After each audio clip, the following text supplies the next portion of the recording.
मुबारक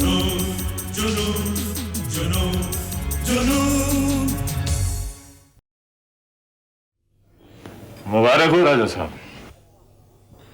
अरे आइए आइए कलसी साहब, वेलकम। आपका आधे से ज्यादा काम हो गया है। ये लीजिए, दाएं वाले मकान की सेल्स डीड। वैसे लाला जी के बेटे हमारी इस प्रपोजल पर राजी ही नहीं हो रहे थे, फिर हमने उनके बड़े बेटे को शीशे में उतारा, उनकी जेब में 5 लाख डाले और फिर सब अड़चनें दूर हो गई। Thank you very much. ये रही धनराज विला के पीछे जमीन और मकान की सेल डीड, और ये है आदित्य धनराज की नई फैक्ट्री के मेन ऑफिस की बिल्कुल सामने वाली जमीन के कागजात। एक्सीलेंट। मैं आपका यह एहसान कभी नहीं उतार पाऊंगा। वैसे वो तो आप पहले ही उतार चुके हैं राजा साहब। आप खड़े क्यों हैं? बैठिए। नहीं, आज मुझे फुर्सत नहीं है। आज मुझे एक अपना भी मामला निपटाना है। आपसे आज का वादा था, सो वही पूरा करने आया।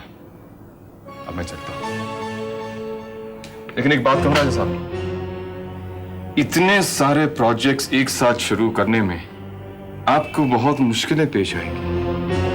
आजकल लोहे और सीमेंट पर सरकार का कंट्रोल है। आप एक बड़ी आसामी को साथ रखिए, सुखी रहेंगे आप। आपके इस मशवरे के लिए शुक्रिया कलसी साहब, मगर मुझे अफसोस है कि मैं किसी को पार्टनर बनाने के हक में नहीं हूं। पार्टनर नहीं राजा साहब, सरपरस्त, पेट्रन। आजकल इस देश में बड़े समाज सेवक हैं। मैं आपको 2-3 से मिला देता हूं। उनमें से किसी एक की छत्र छाया में रहेंगे तो सारे रास्ते खुल जाएंगे। खैर, आज मैं जरा जल्दी में हूं। इस सिलसिले में फिर कभी बात करेंगे।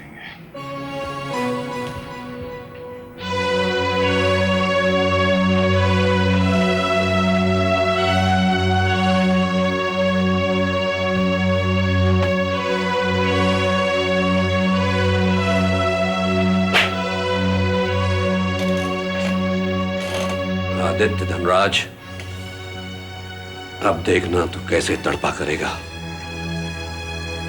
जब तेरी उस हवेली के चारों तरफ आसमान को छूने वाली इमारतें खड़ी हो जाएंगी, जिनकी हर खिड़की तेरे घर के हर कोने में चारों पहर झांका करेगी, और तेरी आने वाली पुश्तें चाह कर भी उनसे बच नहीं पाएंगी। ये मेरे जुनून की शुरुआत है।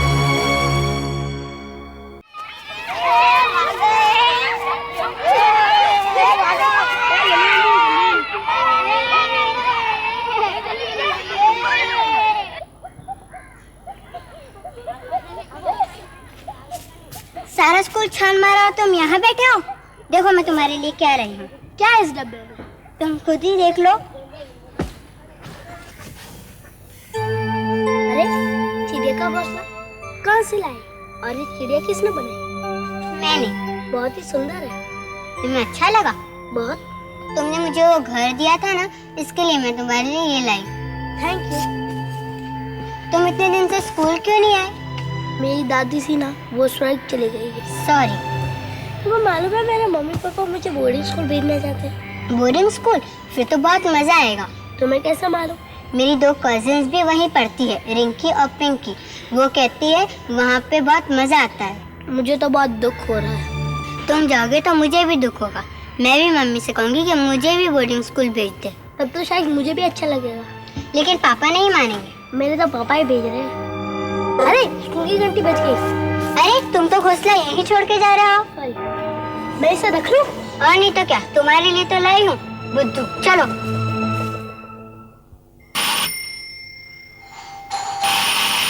ओफो विशाल, इस बच्चे को बिल्कुल सब्र नहीं। आई विशाल, ये देखो मम्मी, ये देखो। क्या है इस गत्ते के डब्बे में बाबा? ये देखो घोंसला। अरे वाह, कहाँ से आया? पैसे मिला है। किसने दिया? वैशाली ने। याद है वो लड़की जिसे मैंने घर का मॉडल दिया था? ओह, उसने खुद बनाया है? घोंसला नहीं, ये 2 चिड़िया। अरे वाह, चिड़िया। बिल्कुल असली लगती है। और ये घोंसला? असली है, बिल्कुल असली है। बहुत खूबसूरत है। मम्मी, जब आप मुझे बोर्डिंग स्कूल में भेजेंगे तब आप मेरे लिए इसे संभाल के रखेंगे? जरूर बेटा, लेकिन आप अभी थोड़ी ना जा रहे हो। जा रहा हूँ, बहुत जल्द जा रहा हूँ, मुझे सब मालूम है।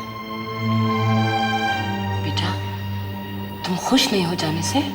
मालूम नहीं, मैं कभी पहले बोर्डिंग स्कूल में गया हूँ क्या? विशाल, तुम्हारे पापा चाहते हैं कि तुम अच्छे से अच्छे स्कूल में पढ़ो ताकि तुम बहुत बड़े आदमी बन जाओ। मुझे यहाँ दादी की याद आ रही है, इसलिए आप मुझे वहाँ भेजना चाहते हैं ना? मुझे मालूम है।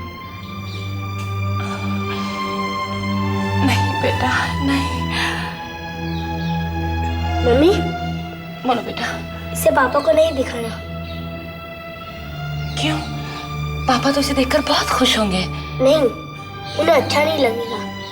वो तो इतने बड़े बड़े घर बनाते हैं, ये जो सिर्फ घोंसला है, मामूली सा घोंसला। घर भी तो घोंसले होते हैं बेटा। तो उसे घोंसला अच्छा लगा? बहुत। मम्मी, आप हमें बोर्डिंग स्कूल में क्यों नहीं डाल देती? क्यों, तुम्हें यहाँ का स्कूल अच्छा नहीं लगता? अच्छा तो लगता है, लेकिन सभी बच्चे वहीं जा रहे हैं। मोना आंटी की रिंकी और पिंकी भी वहीं पढ़ती है।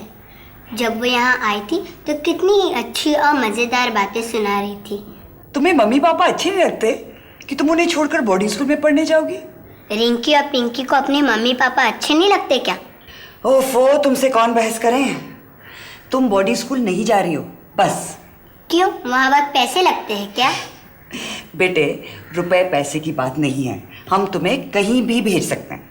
अच्छा, आप नहीं मानोगी तो मैं पापा से बात कर लूँगी। अच्छा बाबा, कर लेना, पहले दूध पी लो, इसके बाद स्कूल का काम भी करना है। चलो पी लो। Good girl. मिनी, तुम सैर के लिए नहीं आओगी? नहीं, बहुत सर्दी है और फिर बादल इतने घने हो गए हैं। तुम हो आओ। ठीक है, मैं जल्दी आता हूँ।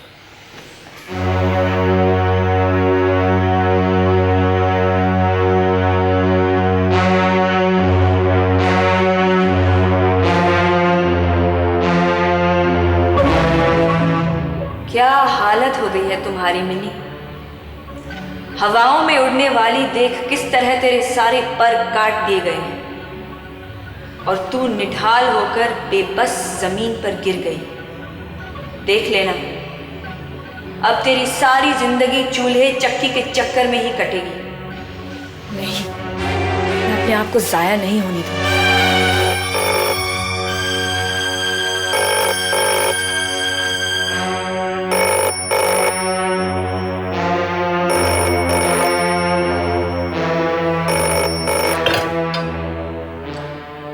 हेलो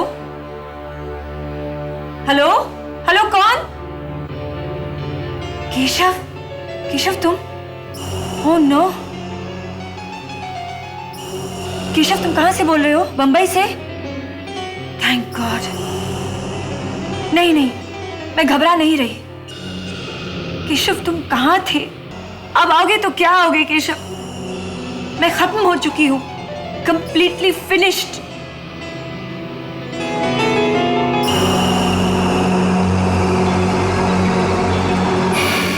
फोन रखो केशव, फोन रखो केशव, मुझे जाना है। किसका फोन था? किसी का भी नहीं, गलत नंबर था।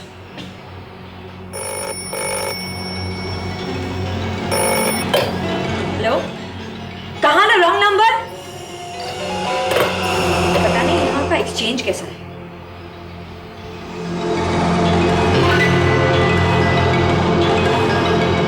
मैंने कहा था ना कि बारिश आ रही है, देखो कितने भीग गए हो। मिनी, अगर तुम साथ होती तो भीगने का और भी मजा आता।